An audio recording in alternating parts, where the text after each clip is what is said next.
सत्य चित्त आनंद रूपी तीनों तापों को मिटाने वाले हैं भगवान। तापत्रय विनाशाय, देहिक देविक भौतिक तीन प्रकार के ताप हैं। कितने प्रकार के? तीन ताप। एक होता है देह का ताप, मतलब शरीर में कोई रोग हो गया, डॉक्टरों ने मना कर दिया। जहां बड़े बड़े डॉक्टर हार जाते हैं ना, तो वहां पर डॉक्टर भी ये कह देता कि जाओ कुछ दिन भगवान का भजन कर लो। तो जहां दवा काम ना करे, वहां ठाकुर की कृपा काम कर जाती है साहब। एक होता है देविक ताप, जैसे आंधी आना, तूफान आना, बाढ़ आना, भूकंप आना। आपने देखा कि भूकंप आया, हजारों मर गए, लेकिन एक ऐसा था जो बिल्डिंग के नीचे 10 दिन बाद भी जिंदा निकल गया। क्यों? क्योंकि कहीं ना कहीं उसने जीवन में एक ऐसा पुण्य किया था जो उसे मौत के मुंह से भी बाहर निकाल लाया। कई बार आपने गौर करके देखा होगा, इंसान को लगता नहीं कि ये बच पाएगा, वो फिर भी बच जाता है। क्यों? क्योंकि वो बिहारी जी की कृपा की वजह से। और जो तुम अच्छा पुण्य करते हो ना, वो कहीं ना कहीं काम आ जाता है। मौत से बचकर के वापस आना समझो अच्छे पुण्यों का हमारे सामने आना। और एक भौतिक ताप, उस भौतिक ताप को भी अगर कोई मिटा सकता है तो उसे भी ठाकुर जी का नाम ही मिटा सकता है, और दुनिया में कोई नहीं मिटा सकता। बोलो राधे राधे। देहिक देविक भौतिक तीनों तापों को मिटाने वाले भगवान कृष्ण के चरणों में हम प्रणाम करते हैं। ये भागवत के महात्म के प्रथम श्लोक का उच्चारण आप सबने सुना। सच्चिदानंद रूपाय विश्वोत्पत्त्यादि हेतु। वो विश्व का भरण पोषण करने वाले हैं, वो विश्व को भोजन देने वाले हैं, वो सबको देता है। मेरे बंधुओं, जैसे शरीर के लिए भोजन जरूरी है ना, ऐसे आत्मा के लिए भजन भी बहुत जरूरी है।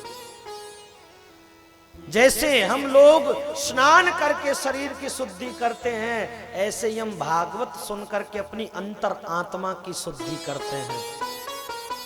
अब आप सबके मन में एक सवाल होगा कि भागवत सुनने से मिलता क्या है? आप जानते हो तो आप बैठे हो, लेकिन अभी ऐसे बुद्धिजीवी होंगे जो कहते होंगे पता नहीं इन लोगों का क्या है। देखो, भागवत सुनने से संतानहीन को संतान, जिसको ये कह दे ना, डॉक्टर भी कह दे कि इसको संतान नहीं हो सकती। संतान ना होने के दो कारण होते हैं। एक तो स्त्री पुरुष के अंदर ही अगर कोई डॉक्टर का कोई प्रॉब्लम है, कोई दिक्कत है, तो उसे डॉक्टर पूरा करता है साहब। और एक कारण होता कभी कभी देव दोष का, पितृ दोष का, जिसकी वजह से गर्भ में कभी संतान नहीं आती। अगर उस दोष को कोई मिटा सकता है तो केवल भागवत कथा प्यारे। जैसे एक कल्प वृक्ष है ना, हम कल्प वृक्ष से जो कल्पना करते हैं वो हमें देता है। ध्यान से सुनना, आप यहां बैठकर जो भी भागवत जी से मांगोगे, भागवत वो तुम्हें जरूर देगी।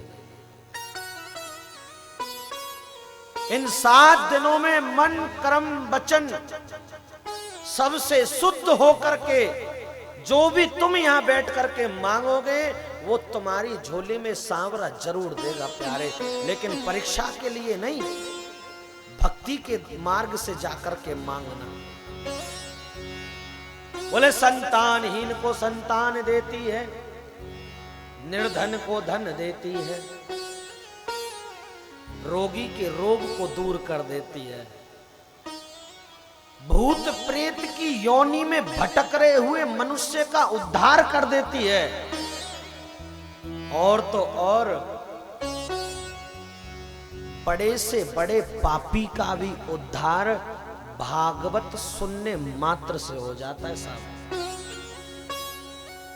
भागवत में 335 अध्याय हैं और 12 स्कंद हैं और 18,000 श्लोक हैं। प्रथम स्कंद के अंदर ही तीसरे अध्याय में वर्णन कर दिया गया है कि जो व्यक्ति भागवत का आधा श्लोक भी पढ़ ले ना, तो उसके जीवन के सारे बंधन कट जाते हैं। 18,000 श्लोक कोई नहीं पढ़ पाए तो भागवत का आधा श्लोक भी पढ़ लिया। आधा मतलब कृष्णाय वासुदेवाय हरे परमात्मने प्रणतः क्लेशनाशाय गोविंदाय नमो नमः। गोविंदाय नमो नमः। ये पूरा श्लोक है, लेकिन इसका अगर आप पूरा भी नहीं बोल सकते तो आखिरी का पकड़ लो, गोविंदाय नमो नमः, आखिरी का ही पकड़ लो।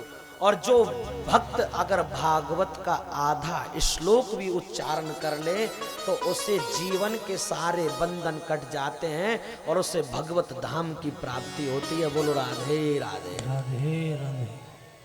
एक आधा श्लोक का उच्चारण कर लो, आधा श्लोक पढ़ लो, और क्या मिलता है? बोले एक पीढ़ी नहीं, 2 पीढ़ी नहीं, भागवत जो श्रवण करते हैं उनकी 21 पीढ़ियों का उद्धार होता है साहब। एक पीढ़ी तो वो जो जा चुकी है, जिसका कोई पता नहीं, बस बाबा की पता है, बाबा के आगे की नहीं पता।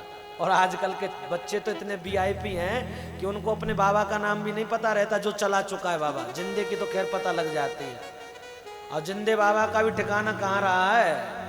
जिंदे बाबा का भी ठिकाना वृद्धाश्रम में छोड़ दिया आजकल के बच्चों ने।